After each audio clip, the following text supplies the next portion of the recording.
So I met a new elder dragon on my journey, Ceadeus,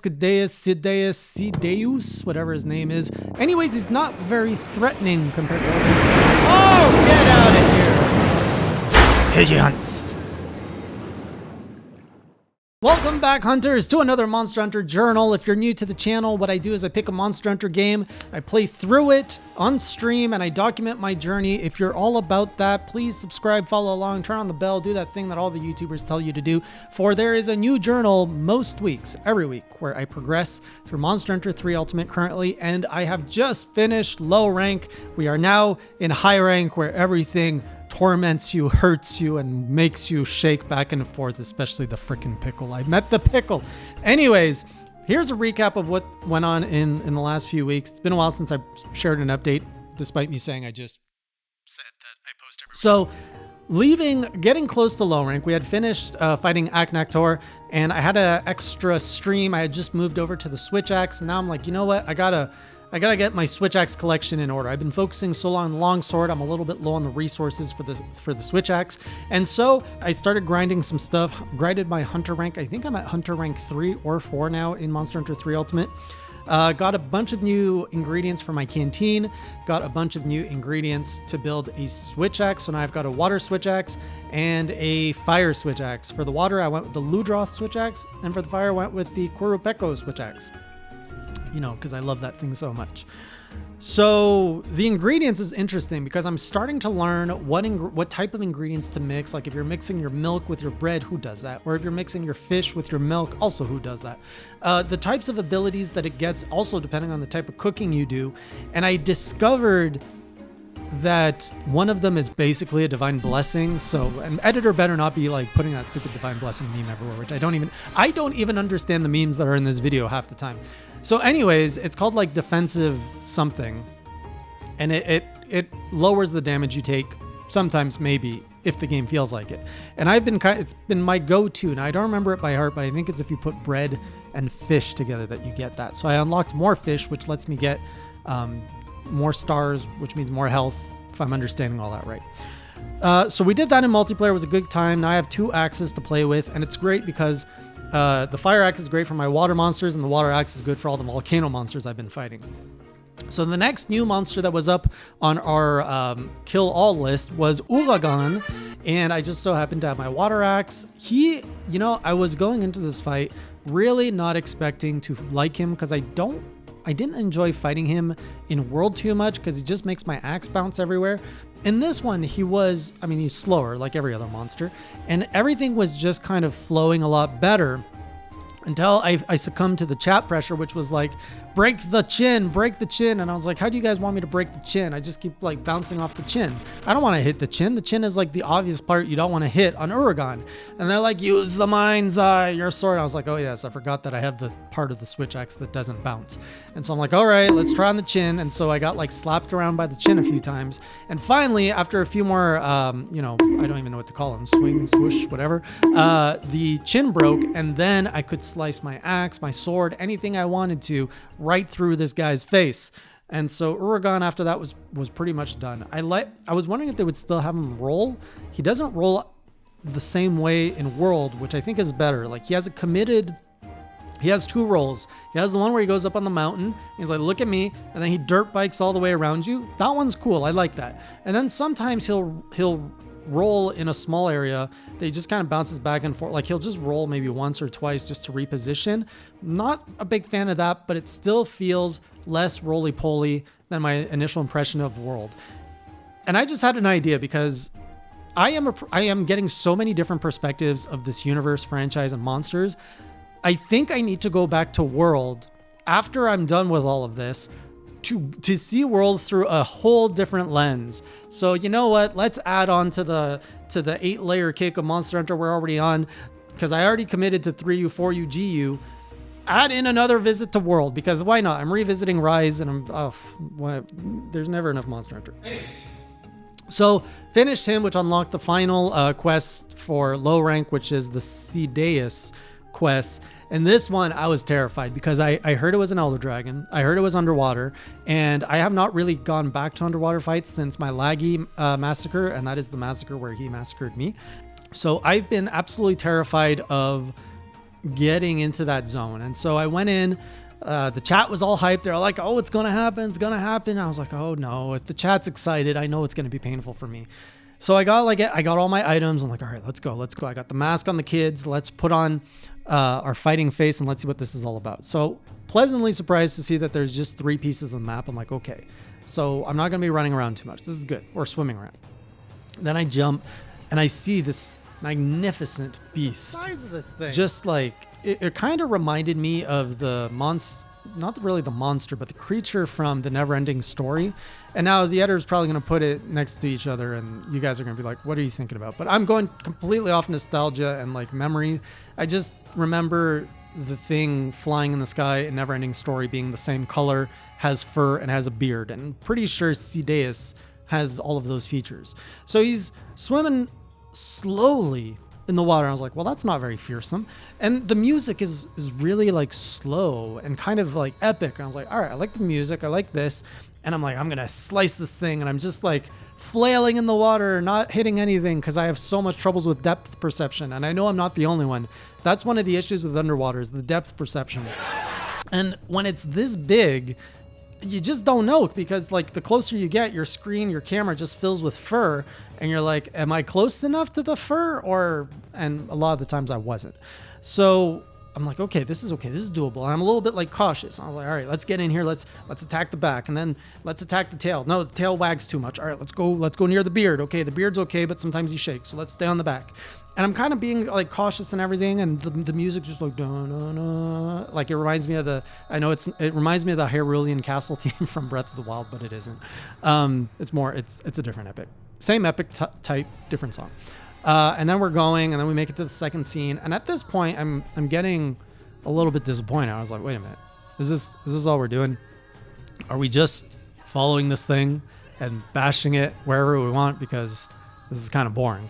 And then finally the chat's like, we should tell him so that we don't have to go through all this. So I learned that you have to deal a certain amount of damage to trigger the second phase.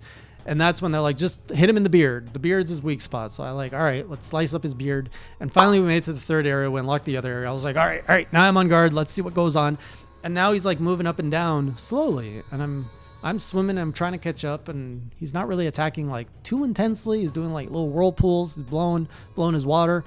And the dude from the village is like, you gotta break the horns, which makes it even harder because now the target has just shrank from this massive hairy beast or beard to a little like horn that when he like moves his head like that, he just moved 5 kilometers from you and you're like, oh, you're just like trying to swim through the water. It's really difficult. And so I'm like struggling to swim here, bonk bonk. He like just breathes himself away, and then I'm trying to swim over there and bonk bonk. And then finally people are like, there's the Dragonator, get the Dragonator. I'm like, oh, is this the button? And they're like, yes. I'm like, all right, we gotta wait for the moment. And then he swam through and I missed the moment. I was like, oh, it's okay, another moment will come back. And the moment came back, hit him with the Dragonator, and I was starting to get confident because I'm like, oh, he's not gonna hit me like laggy was, so I can get up more in his face. And so I did. I was getting up in his face and people are like, oh no, he's gonna time out because you have less time. You have like 35 minutes to do this. And I broke one horn and I got him with the Dragonator and everyone's like, oh my God, is he gonna do it? And like the pressure was there, and then I timed out. And that is one of the, it's so embarrassing to time out when you have an audience, because you know, when you die, like dying's embarrassing, but like timing out it's almost worse because it's not like you suck and it's not like you're good for sure. It's just so mediocre. It's like you timed out, buddy. So anyways, I timed out. I was like, and then I'm like, oh no, I got to do all this again. And so I went back in. I was happy to discover that all of the damage you inflicted on it carries over. So I was literally back in for 5 minutes and I repelled him. So he doesn't count towards my pledge because I didn't slay him or capture him, but I repelled him. And as I was thinking back on that, I was like, that was fun because it was less intense than I was expecting it in a way. But I'm thinking back to all the other Elder Dragons I've fought in all the other games, and everything except Ibushi and Narwa, because I'm still not a fan of those floaty thing. Actually, this dude is on the same level as Ibushi and Narwa. I just realized, because Ibushi and Narwa are flying and flailing in the air. This guy's flailing in the water slowly. It's the same thing. Actually, I think I even made a comment on stream of like, oh, this reminds me of the Ibushi fight, except the game doesn't try to shove proof of a hero on it, which is like, okay, you're respecting me as a player.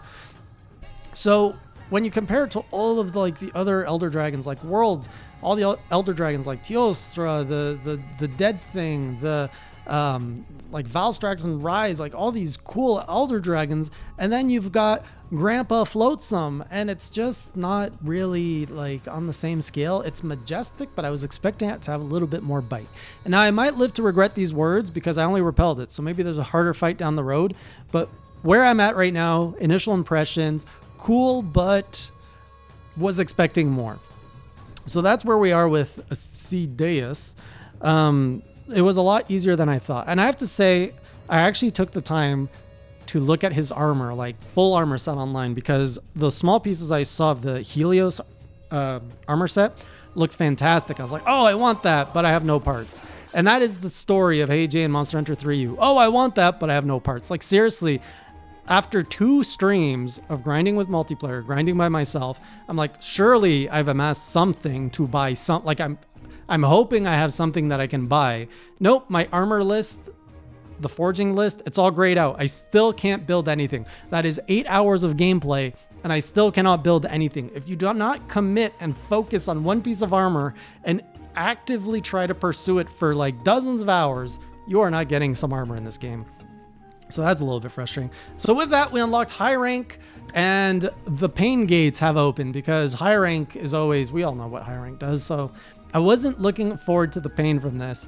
And so the first quest, Purple Ludroth, I almost called him Poo-Poo Ludroth. That'd be funny. You wouldn't be so purple then. I went in expecting the worst, and it was a really fun time. I had a great time with Purple Ludroth. I'm like, shoot, it's a poison monster. It's high rank. It's going to hit me hard. It's going to poison me. It's going to be a terrible time. But we got Switch Axe power now, and I know Ludroth's moveset. And for the most part, Purple Ludroth doesn't really have a different moveset. He's just poisoning. And so I'm like, come here, you big purple banana. And I'm like jumping everywhere, swoosh, swoosh, the hop. The hop is what makes it so lovely because I'm just like swooshing, swooshing. And then he goes to roll. I'm like, just a little hop. So everything went well. You poisoned me a few times, and the chat was betting against me like to faint. And I didn't realize until like halfway through the fight. And for the most part, I was like doing really good. And then I stumbled at one point, and like my HP came down. I was one hit away from dying, and like I could feel the chat lean in of like, and then I just like mega potioned up, and they're like, it's fun. Chat's a good time. So Purple Ludroth was good. Oh, and this also introduced my new favorite level of Monster Hunter 3 Ultimate, and potentially my favorite level of the entire franchise, the Misty Peaks. Why did they not include this in Monster Hunter Rise? I really hope they put it in Sunbreak, because this level is so much better than everything else. Like, I've been introduced to so many volcano, not water, but like foresty levels, desert levels, but nothing as beautiful as a Misty Peak. Like, this thing is beautiful. I'm like, I love this level. This is my favorite level of 3U so far. So love fighting in there. And then after that, I clearly was taking a lot of damage with my hits because I'm still in low rank armor. So I was like, all right, let's get back. Let's get a high rank version of my armor. So the Great Jaggy. So I fought the Great Jaggy to start harvesting his parts. And then the whole chat was like, go fight the Crimson Qurupeco, go fight. And I was like, I've been playing dumb for the most part up to this about the Crimson Qurupeco, but I was like, look, I'm gonna be clear with all of you guys. I know what the Crimson Qurupeco summons. I know everybody was looking forward to me fighting that thing so that it can call his friend the Big Angry Pickle. I knew, because I think that's what he does in stories, and also some of you spoiled it in the comments. So I was like, I'll do Crimson Qurupeco later. But don't worry, you guys got me anyways, because as I was looking to farm more Great Jaggy parts, there was a quest called the Jaggy Menace. And I was like, oh, I should probably do this. This looks like it'd be easy. A lot of Jaggias to hunt. I can get some parts for my armor. And the chat was like, yeah, or no, specifically one of the viewers was like, yeah, do that one. And I was like, oh, that's weird that chat would be excited for me to fight Jaggies, but my guard was completely down. So I was like, all right, let's go. Okay, we're killing the Jaggies. I'm having a good time. I'm relaxed. And then I go to the area where there's like 5 of them. I was like, perfect. We can finish the quest. And then boom, out of nowhere, it's the freaking Angry Pickle. Like, Devil Joe, I was like, what are you doing here? You're supposed to be in the Crimson Qurupeco quest. Why are you in this quest? So I actually got caught off guard in high rank. I thought I was going to be ready, and I'm like, oh, how am I going to react to like Crimson Qurupeco when he shows up? Am I going to have to like fake it? I'm a terrible faker, by the way. So you got my genuine reaction of fear where I'm like, I wasn't ready to face them. I didn't want to face the Angry Pickle. And I ran away, killed my prey, and then booked it out of there. I'm like, I don't want to do that. And then again, everyone's like, Crimson Qurupeco. I'm like, no, we're not doing that. I am not leveled up. My gear's not leveled up. I can't do anything. I pick the quest and I pick Siren Song. Like, I'm trying to like find the like baby stuff. And stupid Siren Song, I did not read the quest because I was distracted. I thought it was just hunt a Qurupeco, a normal one. And I needed parts for my switch axe to upgrade that more. I was like, oh, this will be easy. We'll do 1 Qurupeco. It'll be a good time. I land and I see after like people are like, did you read the quest description? I was like, no, why? And I pull it up in quest and it's like slay 5 Qurupeco's in the time limit, or like survive the limit with at least 2 Qurupeco's slain. And I'm like, oh my God, what did I just sign up for? So I go after the first one, which is a fair struggle, but it's going better than when I fought him in low rank with a longsword. Summons a Rathian who just smacks me out of nowhere, like half my health gone. I was like, oh no, what am I gonna do? I'm just panicking and sweating. So it was a huge struggle, like 15-20 minutes of trying to dodge the Rathian, get out of the zone, paintball the Qurupeco, trying to isolate him, bonk him, make sure to break his sack so that he doesn't call friends.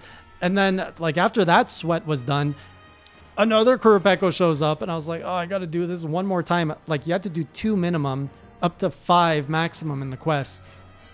And it's crazy because I'm at the point where I'm now making my genuine bad decisions out of trying to avoid the troll of the chat. I am trolling myself, and it feels rough, man. Feels rough.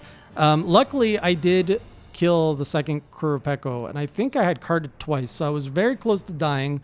And I was just like, I don't want to fail. I don't want to fail. I don't want to lose all this progress. But I passed. I made it. And those were my early days in the higher rank. I am not looking forward to seeing what the rest of this is, but I also am because I'm kind of a masochist that way. But yeah, next step, let's get some armor. Let's keep buffing up the sword. Let's keep polishing those skills. Let's keep punching these monsters down because we got to go up to G rank, and there are 30 monsters left to slay until this pledge is complete. So we got some work to do. So I'll see you on the next stream or on the next journal. And until next time, keep it classy.